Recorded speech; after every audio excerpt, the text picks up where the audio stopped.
श्री अयोध्या जी में बामन जी का स्थान है। बामन जी का स्थान रस परंपरा का स्थान है। तो उनके जो मूल आचार्य चरण थे श्री बामन जी महाराज, बड़े उच्च कोटि के रसिक थे।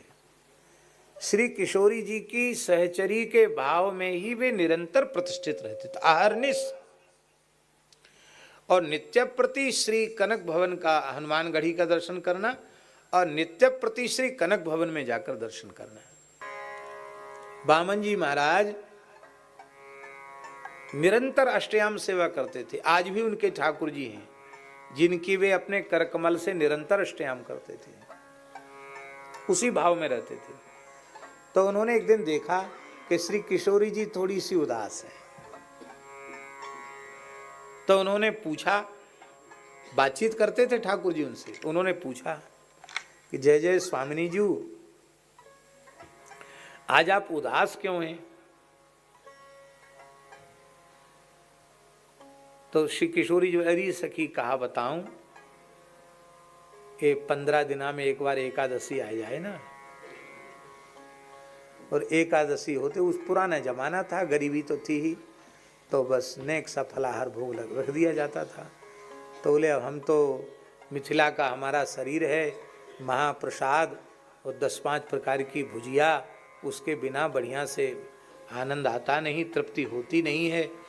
और ये रोज महीना में 2 बार एकादशी, हर पक्ष में 1 बार आ जाती है, महीना में 2 बार एकादशी। तो एकादशी आती है तो उसी कल की एकादशी का चिंतन करके थोड़ा हमारा मुख उदास होगा। हाँ हाँ हाँ।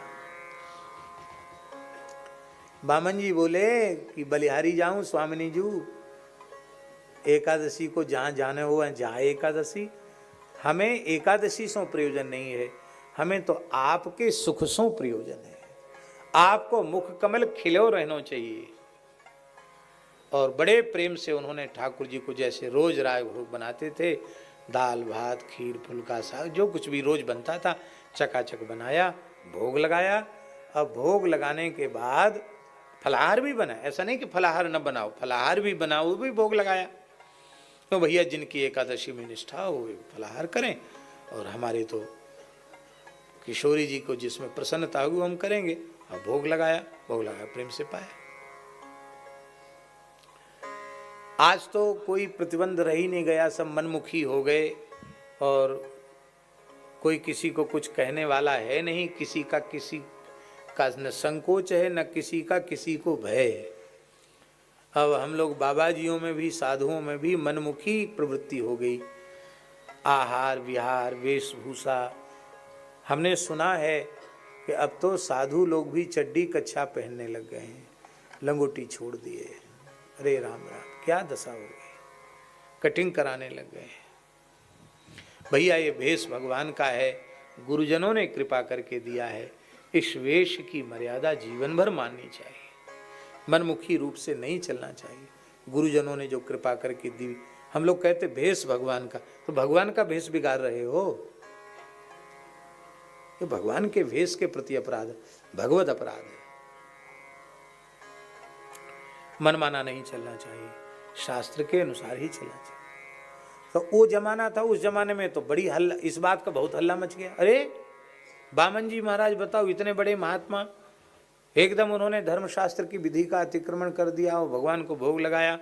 और तिल का ताड़ बनता है, तिल का ताड़ जानते हो, कोई करे इतना और फिर उसको लोग लंबा चौड़ा कर देते हैं। पूरे अयोध्या जी में हल्ला हो गया। अरे बोले इसको सजा जरूर मिलनी चाहिए। अब 2 तरह के लोग थे, कुछ लोग तो कहते थे अरे भाई बहुत उच्च कोटि के रसिक महात्मा हैं, उनकी बात अनुकरणीय नहीं है, उनके लिए ठीक है, बाकी उनको कुछ कहना नहीं चाहिए। है क्यों नहीं कहेंगे, अयोध्या जी में रहेंगे, मनमुखी ढंग से रहेंगे, ये बिल्कुल नहीं चलेगा। तो श्री हनुमानगढ़ी के हमारे श्री नागा महानुभाव, नागा अतीत संन्यास जो साधु होते हैं, नागा साधु, उनको दिमाग में चढ़ गई बात।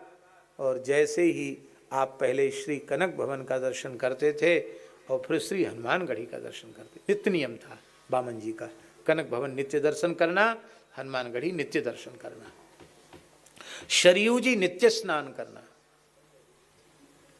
ये उनके नियम थे। तो उन्होंने जैसे ही हनुमानगढ़ी गए तो वहाँ लोगों ने उसको बोलना चालना शुरू किया। हे क्या किया, मनमुखी करता है, यूँ कर दिया त्यों कर दिया, अयोध्या जी में रहना है। अब ये बात किसको कही जाए, किसके सामने कही जाए कि हमने किशोरी जी से एकांत में हमारी चर्चा हुई, और कौन विश्वास करेगा। कासों कहो कौन पते आवे। आप चुप हो गए, कुछ बोले नहीं, वो पीटना शुरू किया। वो एकाध कोई साधु में पंचायती मार पड़ती है, एक पीटने लग जाए फिर तो रोकते सब अपना हाथ साफ कर लें। सब पीटने लग गए, बेहोश हो गए, मूर्छित हो गए। बाहर कर दिया। आप वहां से आए, मन में तनिक भी आपको दुख नहीं हुआ। बोले चलो ठीक है, हमारी किशोरी जी प्रसन्न हैं, हमें तो इतने से प्रयोजन, हमने एकादशी नहीं करी तो हमको मार पिटाई का प्रसाद भी मिल गया, अच्छा हुआ, ठीक है, कोई बात नहीं। पर भैया अब किसी से कुछ कहना नहीं है। अब कनक बिहारी जी का दर्शन भी वहीं से मानसी में कर लेंगे, और हनुमानगढ़ी का दर्शन भी मानसी में ही कर लेंगे। अब अपनी कुंज से बाहर निकलना नहीं, अपनी स्वामिनी जी को छोड़कर, बस निश्चय कर लिया और वो भीतर चले गए। प्रातः काल, सत्य घटना है महाराज जी अयोध्या जी की। प्रातः काल हुआ हनुमानगढ़ी में। सबसे पहले हनुमान जी जगते हैं अयोध्या जी में 3 बजे, 2:30-3 बजे ही पुजारियों का मंदिर में प्रवेश हो जाता है। तो जैसे ही मंदिर में प्रवेश करना चाहते थे, हनुमान जी ने मंदिर भीतर से बंद कर लिया। अब हनुमान जी भीतर से मंदिर बंद कर लें तो किसकी हिम्मत है जो भीतर घुसे। रावण सो भट भयो मुठिका के घाय को कौन खोल सकता है। सब प्रयत्न कर करके थक गए, लेकिन हनुमान जी ने द्वार नहीं खोले। दिन के 12 बज गए, हाहाकार मच गया। हनुमान जी रुष्ट हो गए, बोले अब मनाओ हनुमान जी को। साधुओं ने खूब रो रो कर पुकारा तो हनुमान जी के भीतर से आवाज सुनाई पड़ी, अब हमारे द्वार कभी नहीं खुलेंगे। और जिसने बामन जी जैसे महान रसिक संत का तिरस्कार किया है, उनकी अब उल्टी गिनती शुरू हो गई, उनका अब सर्वनाश हो जाएगा।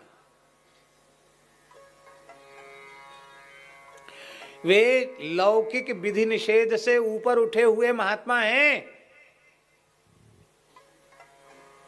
उनके जैसे संतों के दर्शन के लिए ही हम व्याकुल रहते हैं यहाँ। तो तुमने उनको आने पर प्रतिबंध लगा दिया है। उन्होंने निश्चय कर लिया कि हम नहीं आएंगे। यदि वे नहीं आएंगे तो हमारा दर्शन भी किसी को नहीं मिलेगा। सब रोने लगे, प्रभु अपराध क्षमा करो। बोले पालकी लेके जाओ, बामन जी को पालकी में चढ़ाकर कीर्तन करते हुए लेके आओ। बामन जी प्रार्थना करेंगे तो मेरा द्वार खुलेगा। लोग गए, मरे महाराज हम आपको जानते नहीं थे, क्षमा करो अपराध। वो बड़े सरल थे, उनके मन में कोई अपमान का कि हमारा बड़ा अपमान हुआ, हमको गाली गलौज ये मार पिटाई हुई, कोई उनको अपमान नहीं। सहज भाव से पालकी को प्रणाम किया।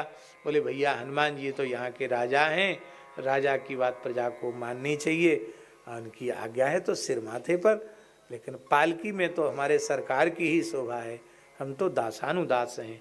और कीर्तन करते हुए पालकी के पीछे पीछे चल के आए। और ये कलिकाल की घटना है, हनुमान जी ने साक्षात उनको हृदय से लगाया। क्या करें।